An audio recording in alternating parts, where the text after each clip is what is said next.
Hey, Falcons and NFL fans, welcome to another episode of NFL's Jocks and Pigskins with Tom Pollen, Chris Smitherman producing behind the scenes. I'm Dave Holcomb. We have another great show for you today. Some quarterback talk, Tom.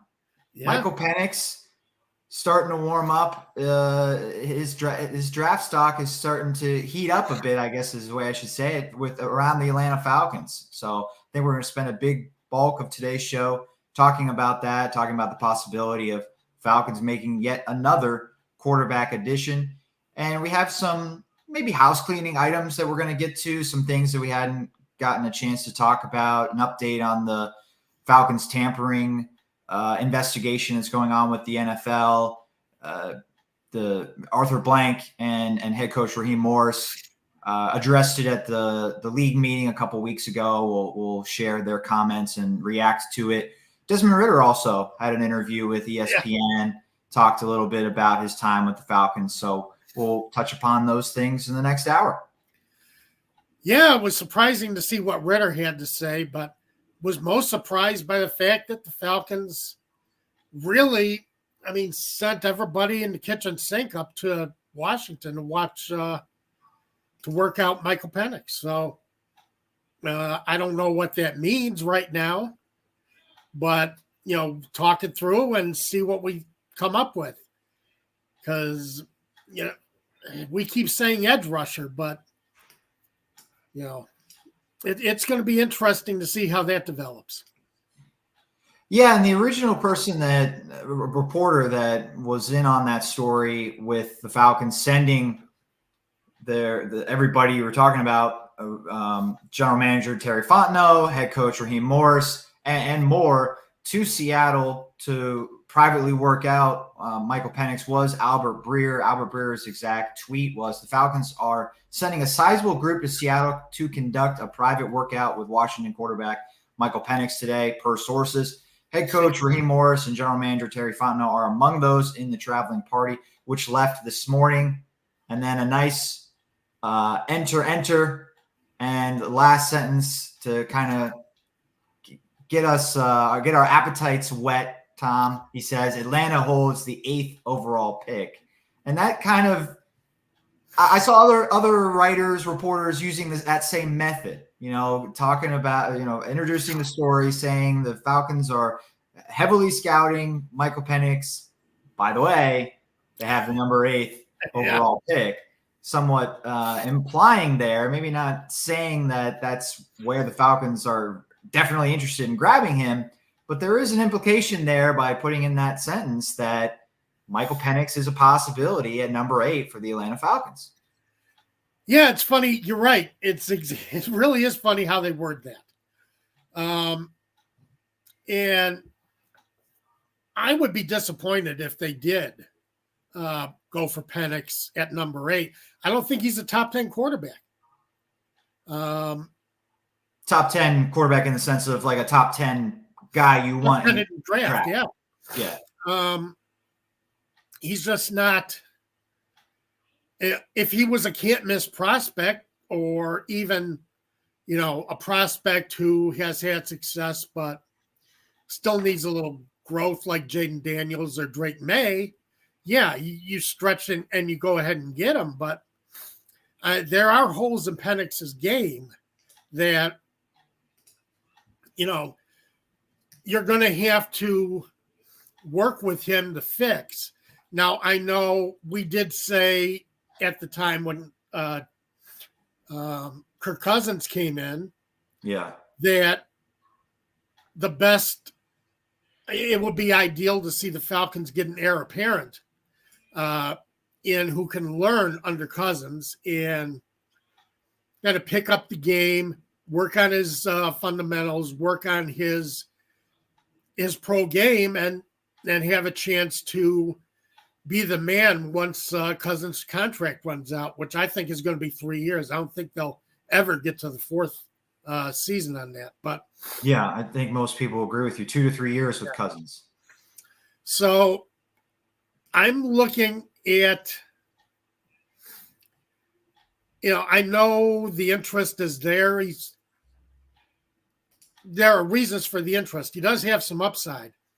but not at 8. But the size of the contingent that Atlanta sent to look at him and to work him out makes you think that they have something in store, something in mind for how they can get him. Later in the round, if that works out, I could see it. But you still have to get that edge rusher. You still have to get the edge rusher. And yeah, Verse and Chase Daniels seem to be the two guys who, I don't know, we kind of are starting to fixate on as far as the Falcons are going, from what I've been seeing over the last week.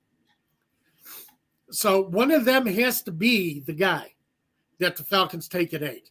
Anybody else, to me, is a disaster. So, that's just the way I go.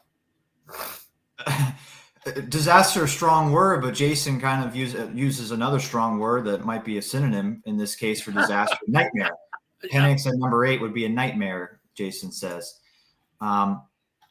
Gary says, my read of the latest Penix rumors is that the Falcons doing a head fake, trying to draw out a last-minute trade, trading down from 8th pick to another team desperate for a quarterback. Could be an interesting strategy. Gary's right. It could be. As I say, this is silly season. You can't listen to everything that comes out. You have to you kind of have to take everything with a grain of salt. Right, yeah. And yeah, there's a lot of bluffing going on. It's a poker game. And it's going to be interesting to see how it develops. But you're right, Gary. They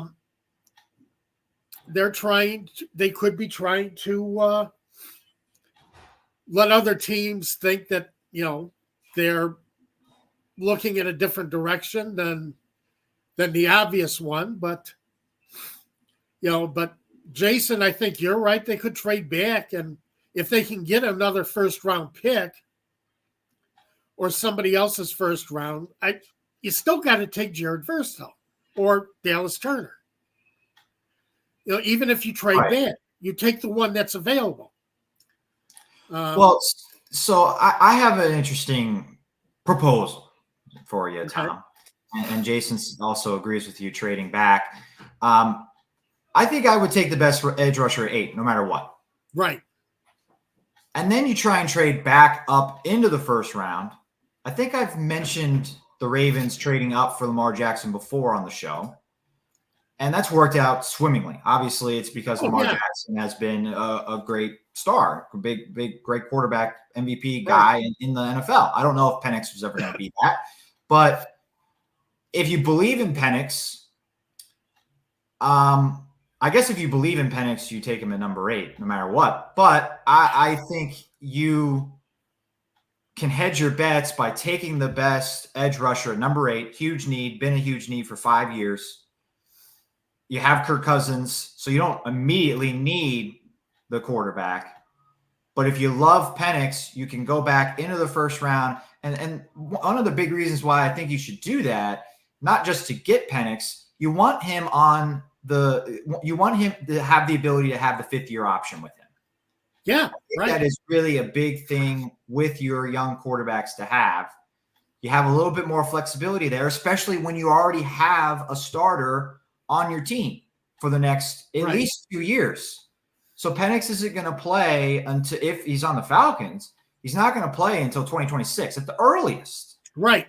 Exactly. And if you're drafting him in the second round, great. You've got some value there out of him, perhaps. But his rookie contract is half over, at least by the time he's actually starting for your team. And then you have to make a decision on whether or not he's your future after a limited sample. And that was the problem with Ridder last year. Quite frankly, they decided on a small sample, just 4 games, that Ridder was going to be their starter for 2023. So to avoid that situation again, you get the extra year of the contract by having him be a first-round pick. And I think the Falcons have the draft capital to trade back up. They have the 43rd overall pick in the second round, and then 2 third-round picks thanks to the Calvin Ridley trade. So in 2018, it cost the Ravens, the 52nd, 125th overall picks, and a second-round pick the following year to move back up from 50, basically to move up 20 spots from 52 to 32. And they also got another day 3 pick in return in the deal. So can the Falcons do something like that, still get the edge rusher and land a potential heir apparent for Kirk Cousins? I think that's the most ideal path to doing that. Yeah, I would agree with you. If you can do that, that's fine. I'm good with that. I think, it's hard to say because I would like to see the Falcons get another tackle, a swing tackle. This move would definitely hurt their receiver. Yeah, it would definitely hurt their ability to fill out some of their depth on their roster, because you're losing that draft capital. Right. So you have to balance it out. What are your needs? And you look at down the line, who are the next big quarterbacks? What's the next big quarterback class? How does 2025 look? And please don't ask me that, Felix. I haven't gotten that far into it. I've done a lot of reading this week to catch up with a lot of the prospects. And now that free agency's over, catch up with a lot of prospects and a lot of the possibilities. And, writers are throwing around these possibilities like you wouldn't believe. It's one of the more active periods of mock drafts that I've seen in a couple of years, where it seems like you can't get a handle on where teams might go. I think there's a science to mock draft season as well, and we're at the point where you can't just keep writing the same thing over and over again. You can't keep writing over and over again. Falcons are taking Dallas Turner, so you have to throw some kind of wrench in the discussion. Could they take a quarterback? Could they do this at number 8 instead? And heck, the Falcons are obliging by sending their entire organization to go watch Penix. So this isn't just out of the blue mock draft people making up stuff. No. There is some credit to this being a possibility because the Falcons are going and scouting Penix. But I do also think that, maybe we're looking into it too much, them going out and scouting him or overhyping it a little bit more. They could very well just be doing their due diligence. And if he falls, as I actually like this scenario that Corey Carter is presenting, of just drafting a quarterback if he falls to you. And if that happens, you want to, have done your homework on the guy. Right. No, I agree. I completely agree with Carter. You got needs and address those needs. You can go a season without the quarterback. You can go a draft season without it. Taylor Heineke took a pay cut to stay with the Falcons. Mm-hmm. So you do have him heading into next season. As I say, ideally, I still would like to see them come up with a guy who you can look at down the line and say, this is going to be your franchise quarterback in a couple of years. But it doesn't have to be this year. You don't have to do that now. And I agree, Corey. I think they are in win-now mode. Yeah. You don't go out and get a quarterback like Kirk Cousins if you're not in win-now mode. You go ahead and try and draft up and get that quarterback, or trade up and get that quarterback. The Falcons feel like they can compete this season, at least for a division title, and then you see how far you can go in the playoffs. So that's what you do. Now you got a good this draft is going to be good for tackles. There's a lot of tackles on the board. There's a lot of wide receivers on the board. So you can get some needs. You can fill some spots on this team and don't worry about the quarterback until next year. I was just fascinated by the fact that the Falcons showed that much interest in Penix, because he's not going to be there for the second round. I've seen a lot of mocks that say that the Raiders are probably going to draft him with the first pick in the second round. So he's not going to get to the Falcons in the second round. I think that's pretty obvious. So it just fascinated me. And if I feel that, and I kind of realized that, the Falcons brain trust feels that way, that he's not going to get there for them. Yeah. And this might just be a chance for the Falcons to evaluate and say, well, is it worth trading up? Is this guy worth trying to bring in? So, and that could be it. There might not be that obligation to draft him, but they want to see if he's going to be worth that effort, if that's what they decide to do, and if that opportunity is open to them. Yeah, absolutely. I think that could very well be the reason why they went. I just think it's eye-opening that they sent so many people to do that. Yeah. Like why send so many members of your organization? Exactly. For that purpose. And it's not just that, it's Terry Fontenot and Raheem Morris. Right. Going up there to see. So, and that's what makes a mystery out of all of this, is because it was such a heavy group, large group of people going up to see him, to work him out and see what he's at, and get a close look at what he's capable of. And that kind of caught my attention and made me think that maybe there's something more going on here than just sending some scouts up, or maybe just Fontenot making the trip. Fontenot and a couple of scouts, maybe an assistant coach making the trip. All the heavyweights went up there. Right.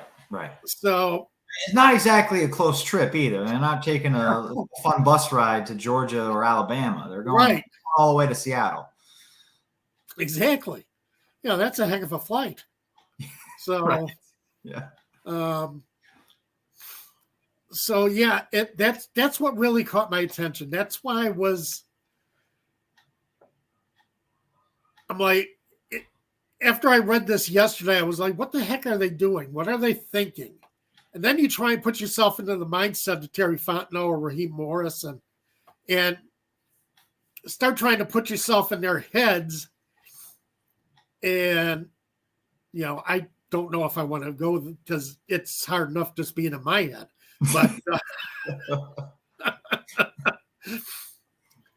But you start speculating, and it's got everybody speculating all of a sudden. So I tell you, they did a lot of the media a favor, because you're right. It's tough to find stuff to write about this time of year. You and I both know that. We've been there. And it's not an easy thing to come up with fresh topics, especially fresh topics that don't always sound like clickbait, and fresh topics that actually say something. It's not an easy thing right now. Well, the Falcons just did that for you. Right. Yeah. We got a week of articles coming up on Michael Penix. So, the Falcons did everybody a favor in the media this week. Websites and your major sites.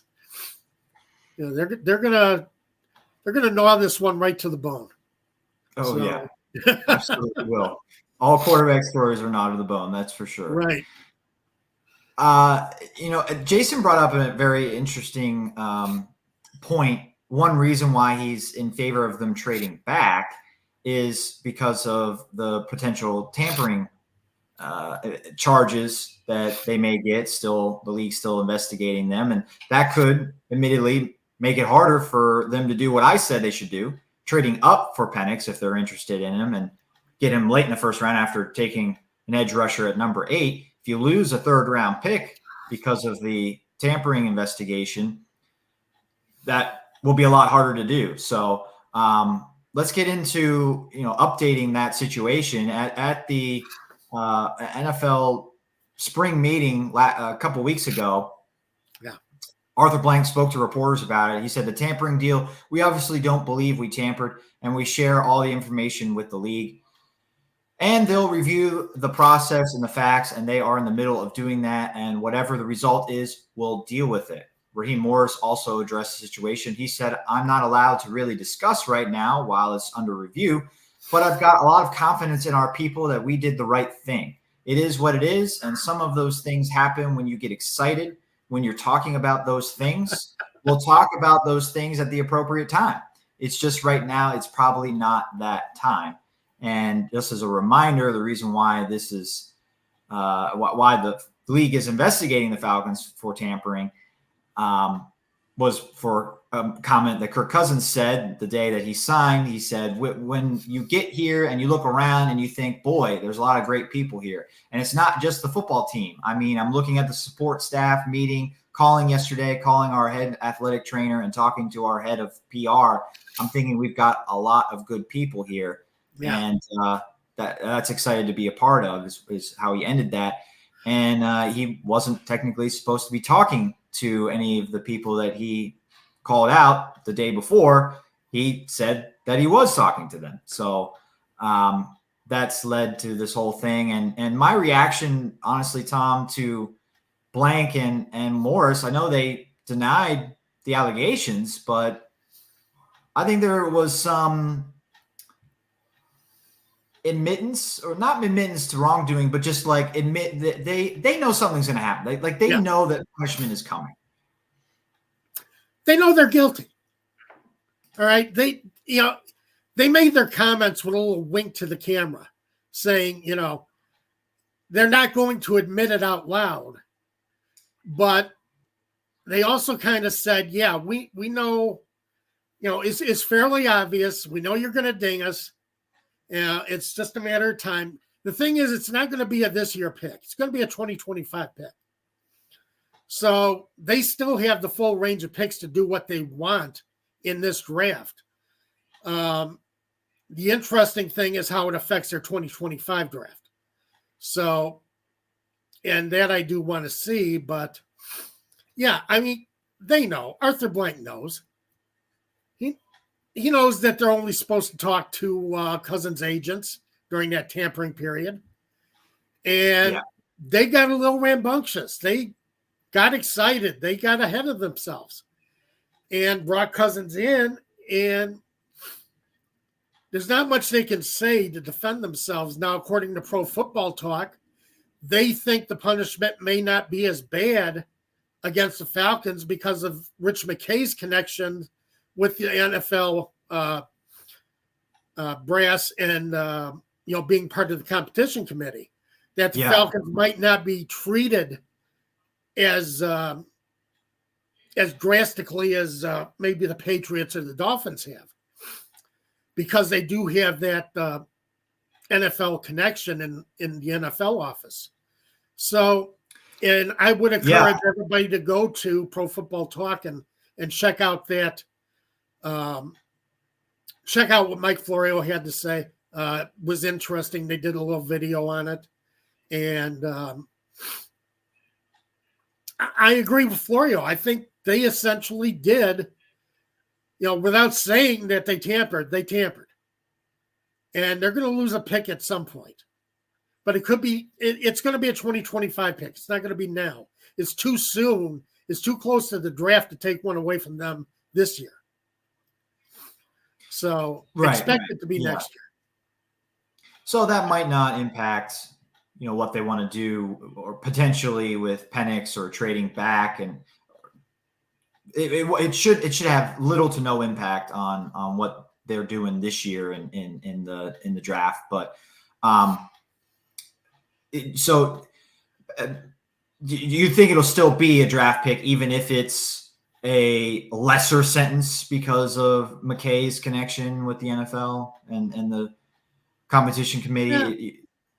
There'll be like a $50,000 fine and maybe a 4th or 5th round pick. I still think it's going to be a draft pick. I don't think you can get away from it being a draft pick, considering that the precedent that you've set in previous cases. Right. You got to take a draft pick. And I think if the Falcon, punishment is coming. So if you admit that anything less than a day one, it's not going to be day one, obviously, but anything less than day two is a win. If you don't want it to be, you really don't want it to be a 3rd round pick at this point. No, you don't. So as I say, I think it's going to be a day 3 pick. So I'm not as worried about it. I know the NFL is going to come out with a penalty for it. And the Falcons know that the NFL is going to come at them with a penalty for it. It's obvious. It kind of all depends on how much of a stink that Minnesota wants to make about it. Did Minnesota actually think they could get Cousins back, but the Falcons kind of stepped in front of them? That's kind of where I don't know how Minnesota feels about that. Because I'm not sure if they felt like they were serious about bringing Cousins back next year. Yeah. To continue being their quarterback. Because now Minnesota does have to move up. They do have to get one of the main quarterback names. They have no choice. They got nobody there. And they still feel like they can compete with the Lions in the division, but they can't do that without a quarterback. So they will be moving up. Yeah, and they've already made a trade for another 2nd round pick. I believe that was about a month ago. And they've kind of acquired the draft capital to have the chance to move up even more to get that quarterback. And Penix could be one of them, perhaps. Right. So, Gary has a good comment. You want to bring up Gary's comment. And he kind of brings it out a little bit more about what we said earlier. Yeah, they're going to take that 11th and 23rd picks. They are going to move up because McCarthy, McCarthy? He's not going to be there, the Michigan quarterback. Yeah, JJ McCarthy. He's not going to be there at 11. Somebody will take him. So maybe he will. He's not as high. He did, it's hard to say. Nobody knows anything. Nobody knows anything. He did increase his draft stock at the combine. So, and to me, I hate that. Yeah. I don't want to see anybody increase their draft stock. I don't want to see anybody's stock rising because of their combine workout or pro day workout. But this gets back to the whole mock draft thing that I was kind of alluding to. Did his stock really rise? Because just because it's rising in mock drafts doesn't mean it's rising among NFL teams. You're right. Exactly. So we don't really know for sure. According to the mock draft, sure, McCarthy's gone way before 11 in a lot of mock drafts at this point. Because everybody knows that Minnesota needs that quarterback. Yeah, but that doesn't mean that that's actually a guarantee or for certain going to happen. Because I mean, a lot of people doing mock drafts don't do it with any knowledge of what scouting departments around the league are actually looking at or how they feel. It's how the writer feels. And some of them, some of the mock drafts you could take a lot of, you really pay attention to. Most of them around the league, on some of the minor sites and some of the team fan sites, I don't really pay attention to. NFL.com, Pro Football Focus, WalterFootball.com. I mean, some of these guys who are really in the business of analyzing drafts, I read seriously, and I'm looking at seriously. But even they don't know. You're right. They're just trying to put themselves in the heads of the various personnel departments, calling up what a team needs and saying, okay, here's the possibility. They do have the capital to draft up if they want to. And that's the thing. So I've seen mock drafts that have the Giants trading up from McCarthy. So that's interesting too. Trading up from 6 because aren't they drafting 6th? Giants, yeah, I believe they do, but I've still seen some mock drafts that have them trading up in a better position to get the quarterback. So, okay. Or maybe trying to trade up and keeping the Vikings from getting that guy. And they say it's a poker game. Yeah. You know, you're holding your cards very close to your chest right now. And, you know, one of the things that Gary also said, you know, Gary's talking about, you know, there's a lot of misdirection. So, and you never know who's leaking these things, because I know some of these mock drafts from some of these national sites are developed because they're getting information throughout the league from various people and using that to help them make decisions. You know, a lot of NFL.com, a lot of Pro Football Focus, Pro Football Talk, they get a lot of input from executives around the league. So they have a little bit more insight as to what might be happening in the draft room.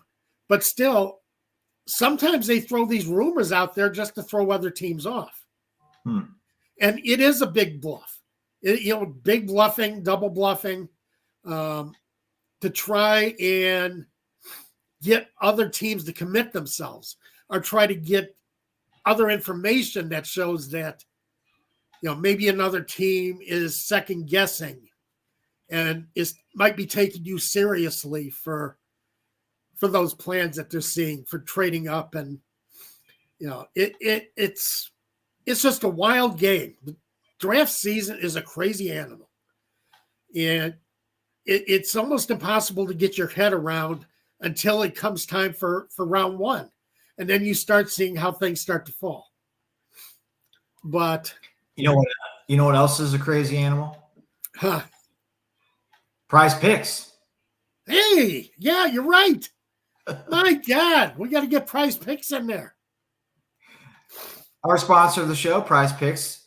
If you have never used the app, never too late to get started, and you can support our show by doing so. Download Prize Picks, and when you do, use our promo code ASU. That gets you a 100% match on your first deposit up to $100. So for some free money for you. And again, it supports us, and we appreciate all the support, love, likes, comments that you guys send us every single week. So another way you can help us out is using Prize Picks.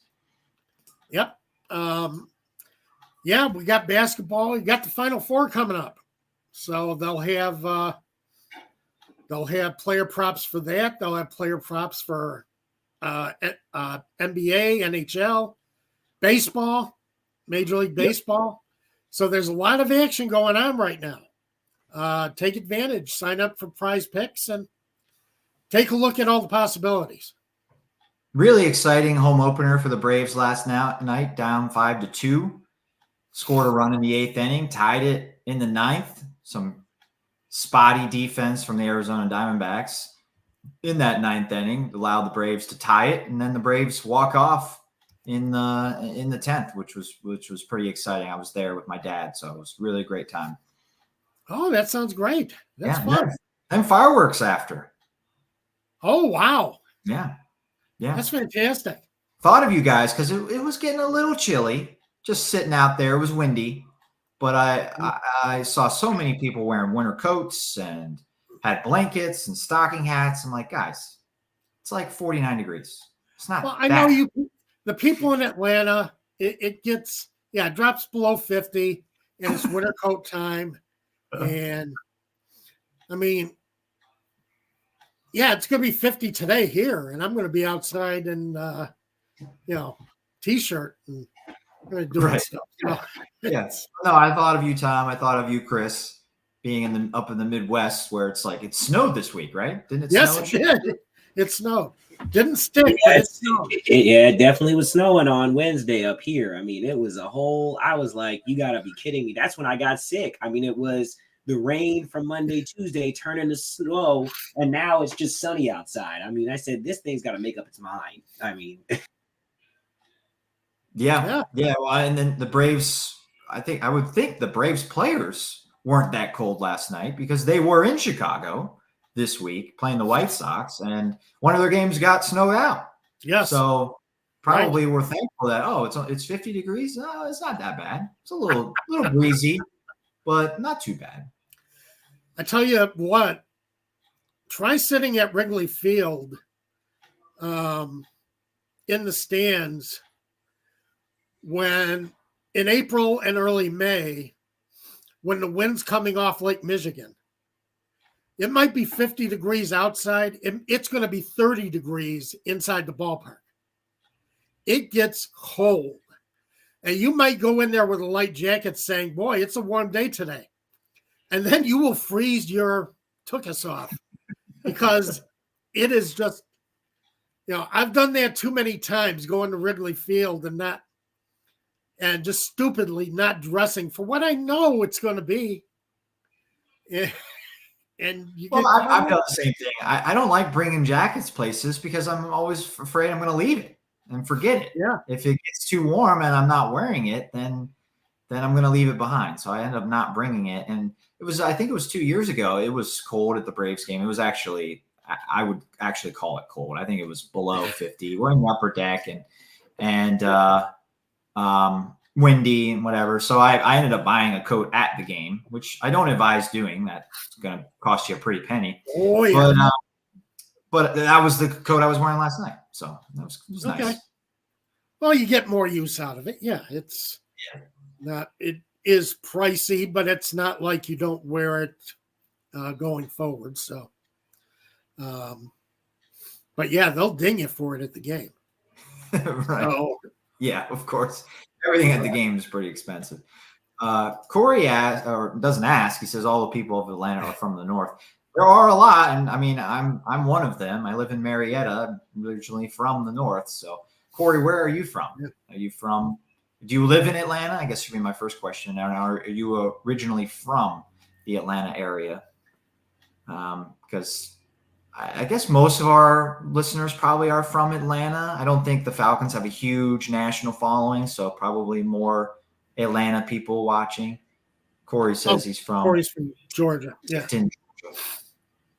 Okay. So, yeah, they don't have the national following because they don't spend a lot of time on national TV.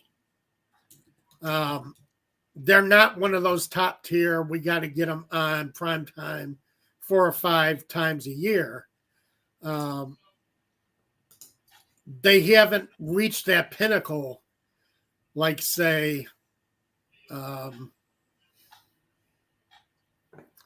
Dallas or Kansas City or, where you got that established list of stars that are known nationally. And, that's what you need. I mean, they were more national team when they had Matt Ryan and Julio Jones. And there were people actually that people paid attention to during the season.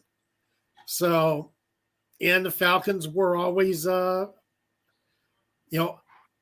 contender for being in the playoffs and doing something in the playoffs. Maybe that comes up again, but yeah, it'd be nice to see a strong core. The Falcons really develop a strong core that will stick with them, that will be a part of this adventure as they move forward.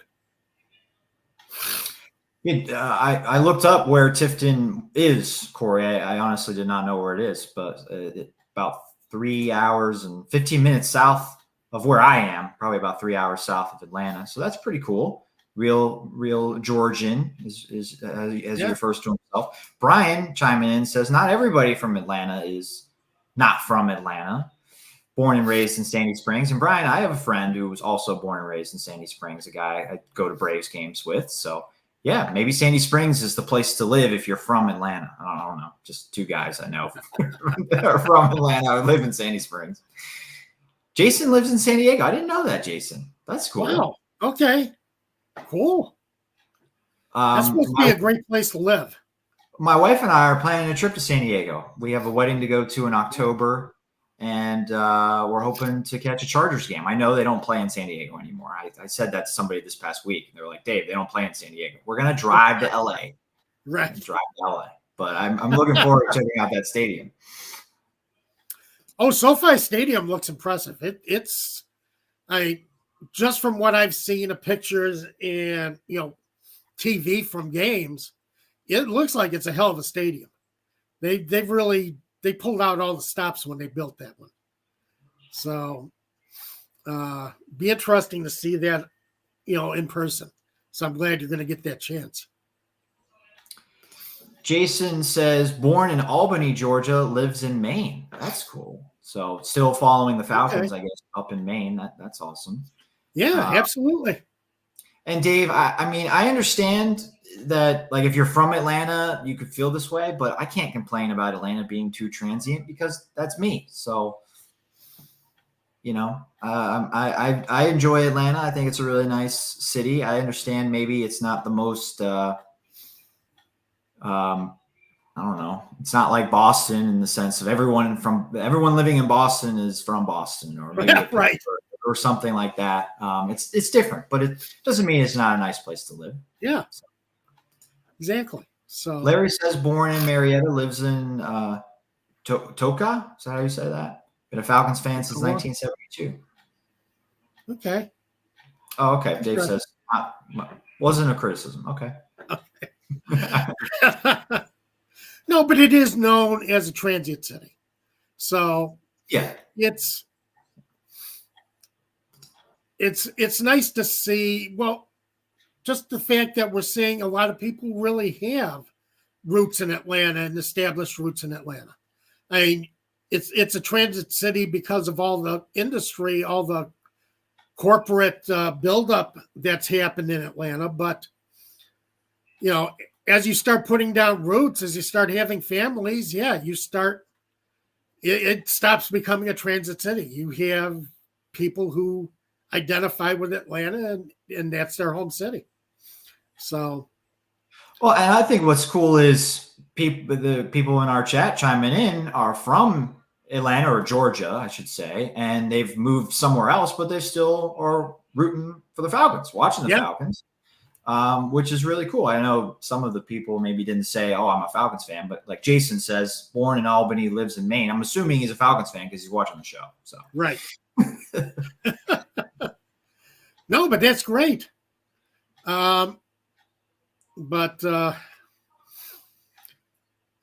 it's great to see, and as I say, people take root, and the Atlanta teams are going to benefit from that as people grow up in that city and are part of it, and they will latch on to the local sports teams, and I think it'll develop a stronger fan base down the line as this continues.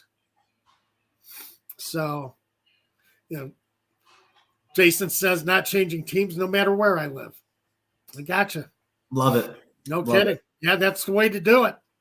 And I think no matter where you were watching the Falcons, if it was San Diego or Maine or Georgia, you were disappointed by a lot of the turnovers that Desmond Ridder had last year. And Tom, he addressed that in an interview with ESPN. Yes, he did. This past week. And the quote that stuck out to me, which also stuck out to Pro Football Talk, because this was the quote they kind of pulled out of the story and wrote their own story about. He said, "One thing I want to improve is just going out there playing free. A lot of the times I felt like I was playing not to mess it up, not to screw it up. And so just to be able to go out there, play free, play loose, play within the system. And then there were a lot of good things that I did on film, and then there were some bad things."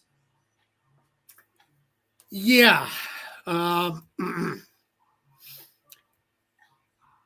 I thought he was playing free in the first part of the year, until he got benched. The main problem is, Desmond, you were playing free, but you're also turning all over the ball quite a bit. There were a lot of turnovers because you were playing free. You also have to play with your mind and evaluate. And so you don't think he was turning the ball over because he was scared of turning the ball over? Like his mistakes weren't the result of trying to avoid mistakes. I mean, sometimes you try to avoid mistakes, you're going to make those mistakes. Well, maybe after he came back from being benched, he was probably more guarded. And I think that could have been handled a lot differently than the way Smith did handle it.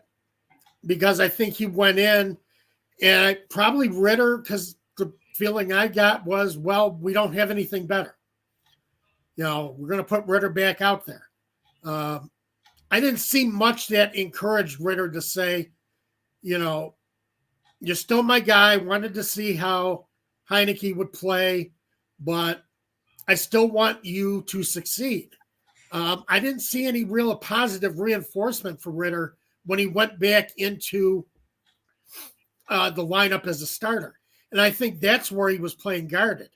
But playing free, yeah, it's fine, but that doesn't excuse the fumbles, and that doesn't excuse the interceptions.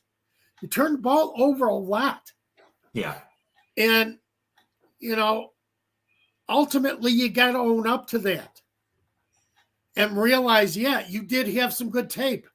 There's some good film on Desmond Ridder. He did some good things. Also did some very bad things. Now, I think he'll overcome that. I don't think he'll be as bad moving forward. I think he went through a lot of growing pains last year. And I think he got penalized for some of those growing pains. But, I think he was playing free, playing loose early in the season.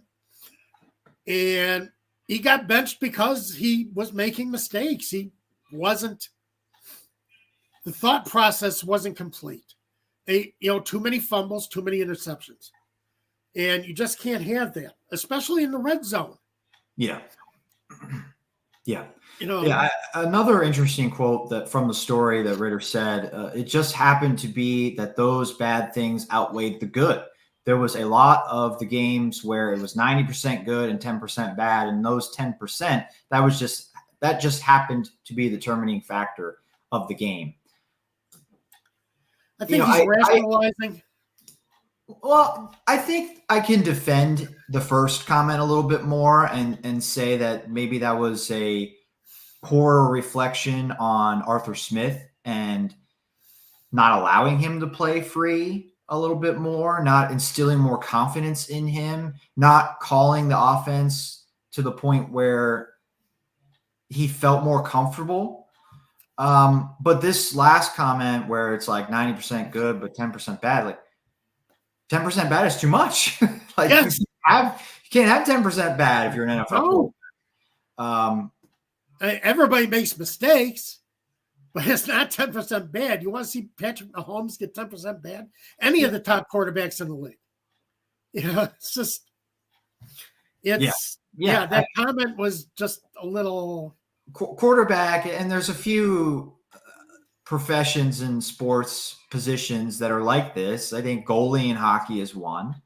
Starting pitcher in baseball is another. You can have 100 great pitches as a starting pitcher. You have 3, or let's say you throw 100 and you got 97 great ones. Excellent. Yeah. They're exactly where you want them every single time. But you got 3 bad ones. They're all home runs. You didn't have a good outing. No, you didn't. So a quarterback is the same way. You could have 40, 45 attempts. 40 of your 45 throws were great throws, maybe not all completions, but they were either throwaways or they were placed where your wide receiver, pass catcher could have made a play on it. But then you had 5 bad throws and 3 of them were interceptions. You didn't have a good day. And that was what, or a couple of sacks. I mean, Right. Yeah. Get rid of the ball. Yeah. 40 out of 45 would be, I guess that's only 80%. I'm just trying to do the math in my head. You could have even more than 90. You could have 49 out of 50 great throws. But if that one throw is a pick six, where you're trying to drive the ball, drive your team into a game-winning field goal position, then then you had a bad day.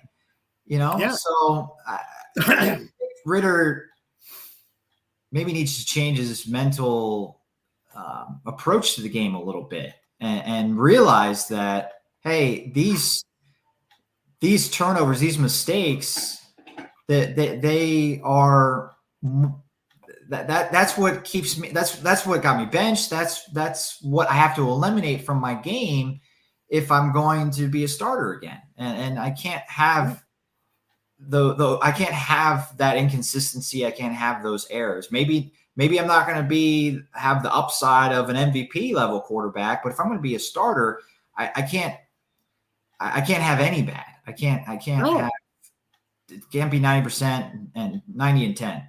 It's just, that's right. That gets you out of the league. That's the reason why they lost to Washington. One of the reasons, they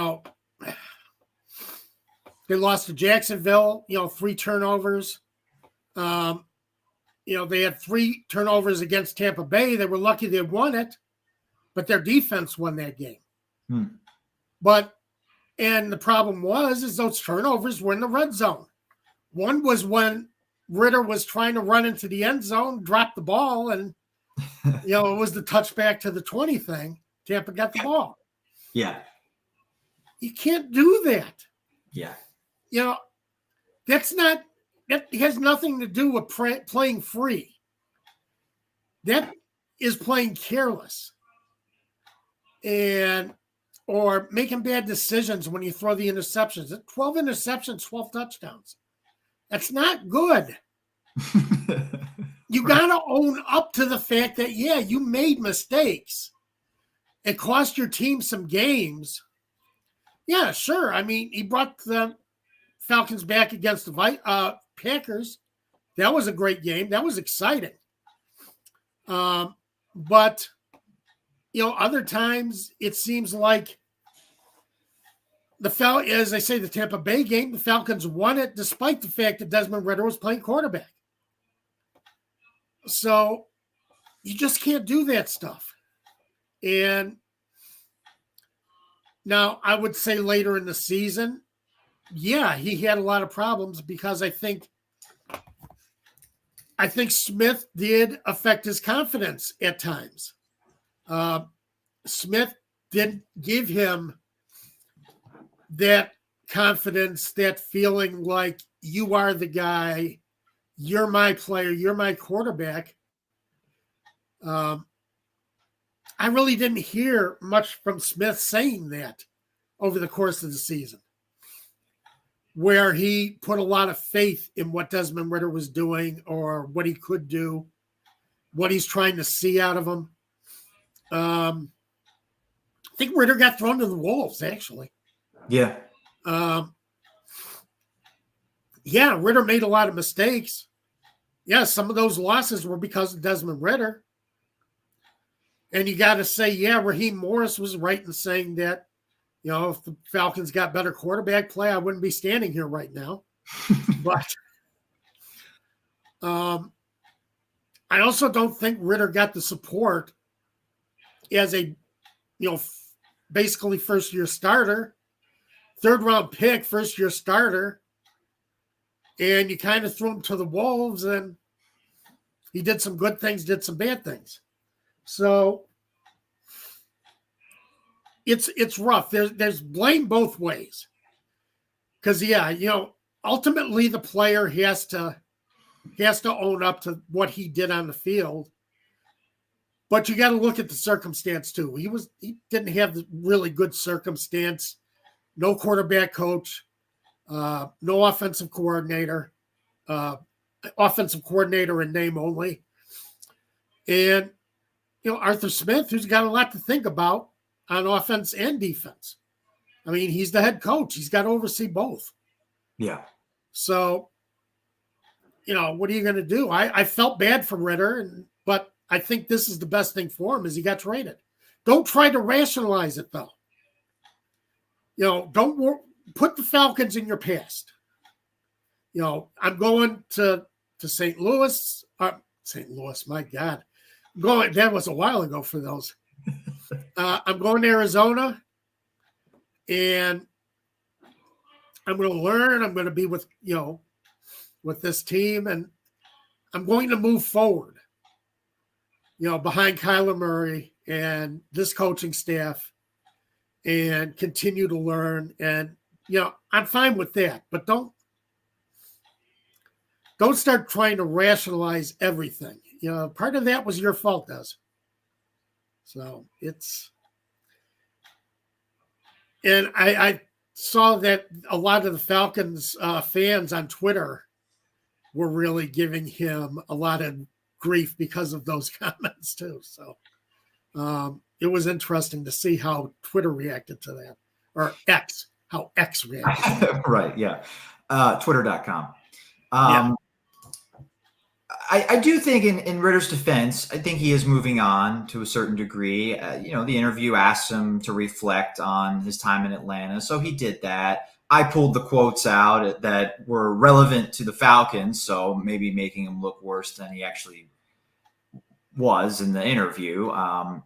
But yeah, I think that particularly the 90-10% comment, I don't think he fully understands.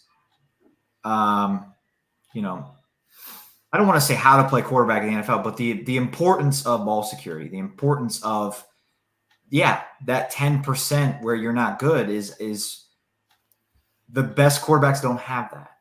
No, they don't. Yeah. So today's show was brought to you by Prize Picks. Download the app. When you do, use our promo code ASU. They get you a 100% match on your first deposit up to $100. So some free money for you. Great way to support our show.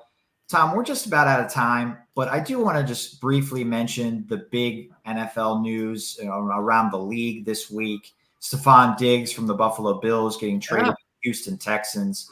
A blockbuster here in the first week of April, and kind of a shocker as well. Not necessarily that he was traded. I think there were rumblings that something like this might happen. But the trade compensation in return for Diggs, the Bills had to also send a 2024 sixth rounder and a 2025 fifth rounder to Houston along with Diggs just to get a second round pick next year. So Buffalo is not going to benefit at all by departing with Diggs this season. They are going to be hurt from a salary cap perspective. They're taking a $31 million dead cap hit for the 2024 season without Diggs. And I just kind of looked at this before getting into the real details, thinking, man, why didn't the Falcons, why weren't they interested in trying to bring in Diggs or the Steelers or somebody else that, I follow? That was my immediate reaction of, could they have done this trade and not given up anything until next year? Of course, the cap hit was really the reason why there weren't more teams involved, and really the reason why the trade compensation was so cheap. Because there had to be a team that could take on Diggs's contract. And even though he's going to be the big dead cap hit for Buffalo this year, he's still going to have a $22.5 million cap hit with Houston. Yeah, well, Houston apparently renegotiated that deal too. So he's in a new deal. Okay, I'm on Spot Rag, and I guess it hasn't updated yet. Yeah, it might not. I think that just happened last night or something. I read about that, though, that Houston did extend him. So they might have rewritten the last couple of years of the deal and extended him a year. I don't know the details of it yet, but I did hear that Houston did sign him up. It sounds to me like Buffalo just wanted him out. Yeah. Apparently, he had words with Josh Allen. The relationship between him and Josh Allen was not good. And because they were willing to take so little and willing to give up a little bit more, I think shows that they just wanted Diggs out of the locker room. They didn't feel like, even with his skills, they didn't want to keep him around. They felt like it wasn't an atmosphere that they felt comfortable with moving forward. And it wasn't good the way that Brian said Diggs is a one-year deal now. I thought I read something different, but no, Brian is right. And Spot Rack, I think, is updated, and he is a $22.5 million cap hit for this season because they basically eliminated the final 3 years of his contract, but added 4 void years and moved around the money that was guaranteed in 2025 into this season, effectively making his contract a one-year deal that pays him $22.5 million. I see.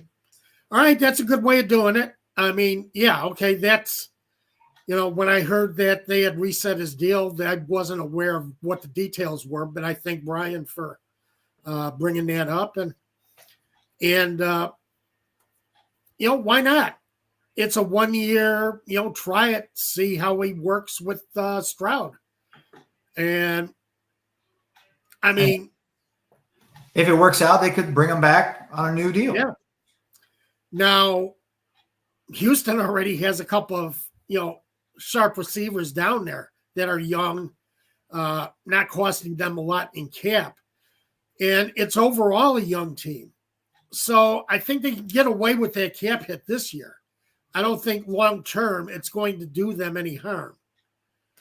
So it's probably an advantage for both parties to go ahead and get this consolidated into a one-year deal and move forward. Because, you basically have a young team around him. You're not deep into the cap like you would be with a couple of other players. And this is what teams should do when you have a rookie quarterback on a rookie. Not a rookie quarterback on a rookie deal. Be aggressive. You before you have to pay CJ Stroud a ton of money. Yeah, go out and spend a bunch of money on a wide receiver or a playmaker, help your defense, whatever. Even if it doesn't result in a Super Bowl, it could result in CJ Stroud going a little bit farther in the playoffs while he's still a young quarterback. And that added experience could not only help him, could help your coaching staff, could help the rest of your players. So I think it's a great deal for Houston for sure. Now, they have gone out and paid up some big money this year. Daniel Hunter, Joe Mixon. So they've made some moves on offense this season to strengthen the offense around Stroud. Yeah, and again, you do that because you have the money to do it right now. Right. You have the money to do it right now, and there's nothing long-term that's going to hurt you. So when some of these rookie contracts come up to being renewed, you're still not under the yoke of some of these other players, free agent deals that you just made. And Houston set themselves up to be a serious contender next season. Yeah. They feel like their window's open after what CJ Stroud did last year. So, as they should feel that way because he played great as a rookie, won a playoff game. So, there's plenty of excitement down there for a good reason, and Diggs is going to be a part of that. But as I say, I think he's a certified NFL quarterback right now. That's you took rookie off his name the last part of the season because that's how he performed. That's how he did it. He's a really exciting player. I can't wait to see how his career goes. We're out of time on today's show. Thanks for tuning in. We'll be back next Saturday at noon Eastern time. Yeah, everybody, it's supposed to be a nice week, supposed to get warmer. So have a great week.